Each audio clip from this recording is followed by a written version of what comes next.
Here are three words: king, queen, and banana. To you, two of those belong together and one clearly doesn't. But a language model never actually sees the words. It only ever sees numbers, like the ones scribbling in underneath. So how could a machine that does nothing but math have any idea that king and queen are related? That's the puzzle for today, and the answer is one of the prettiest ideas in the whole machine. The trick is to turn meaning into geometry. Here is the question I want to land by the end. How do you take a word and place it so that its position in space actually carries what it means? By the end, you'll watch king and queen end up as neighbors, and you'll see it happen with real numbers from a real model. And once you've seen it, you'll never look at a list of numbers quite the same way again. Let's pick up exactly where we left off. Last episode, we took raw text and chopped it into tokens, little chunks of characters, and each token got handed a plain ID number, just its slot in a big list. But think about what that ID number actually tells you. The token for king might sit near the top of that list and queen way down near the bottom.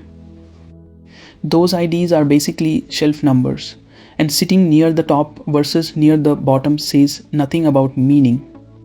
Nothing about that ID knows that a king and a queen have anything in common. So a bare ID is a dead end, because those numbers were handed out in the order the list got built, not by meaning. What we actually want is a set of numbers for each word that reflects what the word is about. And it turns out a single number could never be enough to pull that off. So instead of one number per word, we give each word a whole list of numbers. And here is the move that makes everything click. We treat that list as coordinates. A pair of numbers is just a point on a map. So let's actually draw the map with two directions. Say the left-right direction means how alive something is, and the up-down direction means how big it is. Now cat lands over on the living side and low down because it's small. Whale sits on the living side too, but way up high because it's huge. And rock goes over on the not alive side entirely.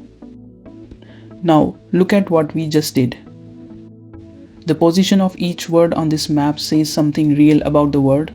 Two words that mean similar things end up sitting close together, and two words that mean very different things end up far apart. That list of numbers, treated as a point in space, is what we call the word's embedding. The word stopped being a shelf number and became a place. Now, a real model doesn't stop at two directions, it uses hundreds of them. We can't draw hundreds of directions, so just picture that same map with far more room to spread out. And when a model learns good embeddings, something lovely happens across that map. Words gather into neighborhoods by meaning entirely on their own. All the animals drift into one clump, the foods collect in another, and words for kings and queens settle into their own corner. Nobody drew those neighborhoods by hand. The model read a mountain of text, noticed which words keep similar company, and placed them to match. And because these really are points in space, we can measure the distance between any two of them. Cat and dog sit a short hop apart because they show up in the same kinds of sentences. Cat and democracy sit a long way off because they almost never do. So closeness on this map is the model's way of saying two words mean similar things. That's the first half of the big idea, meaning turned into distance.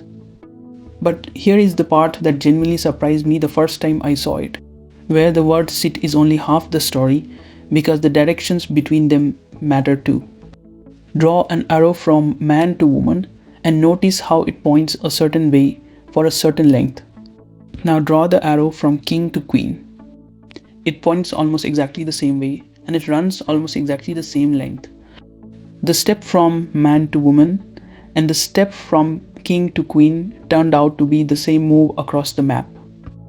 And that means the relationship going from male to female became an actual direction you can travel along.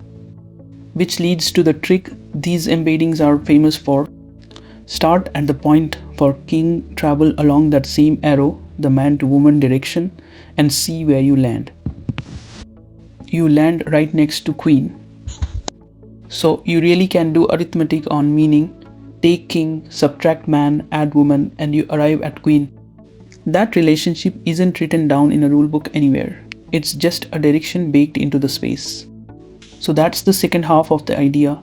Relationships turned into arrows, and arrows you can add and subtract.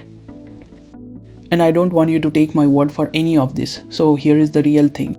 This is pulled straight from the small model we're training across this course. We picked one word, then asked the model for its nearest neighbors, the closest points to it on the map. Look down the list, and every neighbor makes sense once you see it. They are genuinely related words, the kind that keep similar company in the text. Nobody wrote that list by hand. The model arranged the whole space this way on its own, and we are just reading it back out. So let's answer the question we started with. How does a machine that only does math know that king and queen are related? It gave every word a home in a huge space, and it learned to place related words near each other. It even lined their relationships up as directions you can follow. King and queen ended up as neighbors, and banana ended up clear across town. But there's a catch I have to be honest about, and it sets up everything from here. Each word gets one fixed point, and it's the exact same point every single time. Think about the word bank. It can mean the side of a river or the place that holds your money. Right now, it only gets one spot on the map, no matter which one you mean. The embedding is frozen and it has no idea what sentence it just walked into. So the next job is to let each word update itself based on the words sitting around it. That's the step that reads the context and reshapes a word's meaning on the fly. And that's exactly what we build next.